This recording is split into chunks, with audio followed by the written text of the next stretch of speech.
m'occupe d'une équipe de travailleurs pour le groupement forestier métisé des jeunes d'une quinzaine de personnes, ce qui fait que j'ai à répartir l'ouvrage de ces travailleurs-là sur le terrain. Donc, on va travailler chez des lots privés, des fois un peu en forêt publique.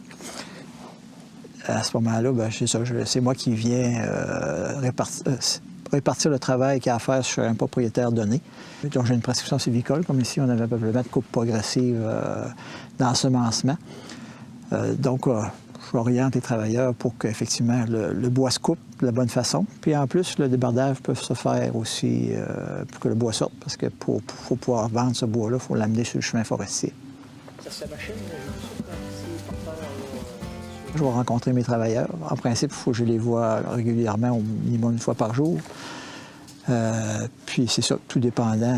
C'est ça, un travailleur qui est tout seul, il faut qu'on les voit 2 fois par jour, mais éventuellement, c'est ça, je recommence le matin assez tôt, vers 6 heures, puis je me déplace d'un site de travail à l'autre.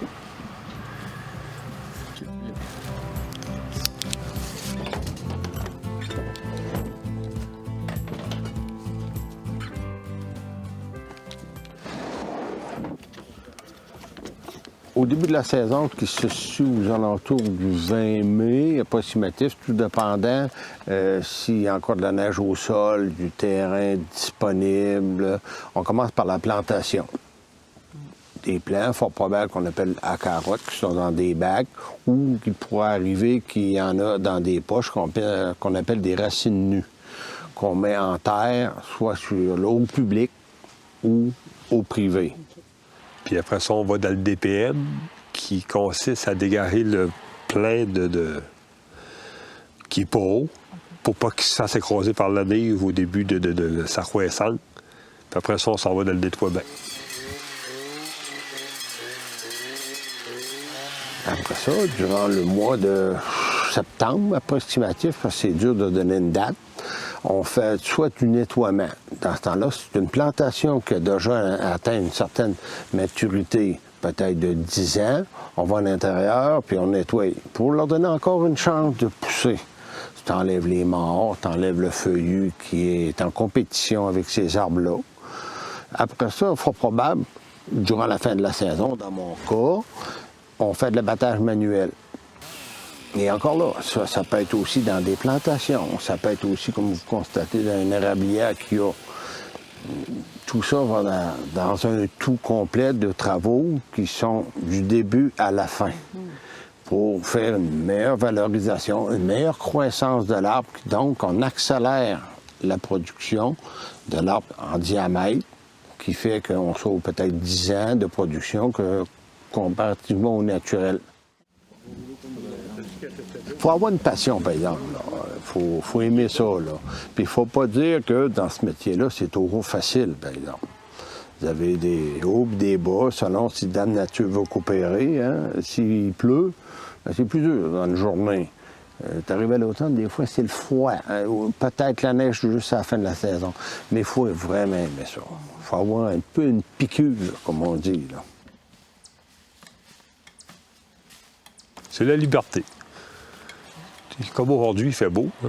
C'est sûr, tu as des journées de pluie, mais un coup, tu es rendu dedans, puis tu as su ta pluie.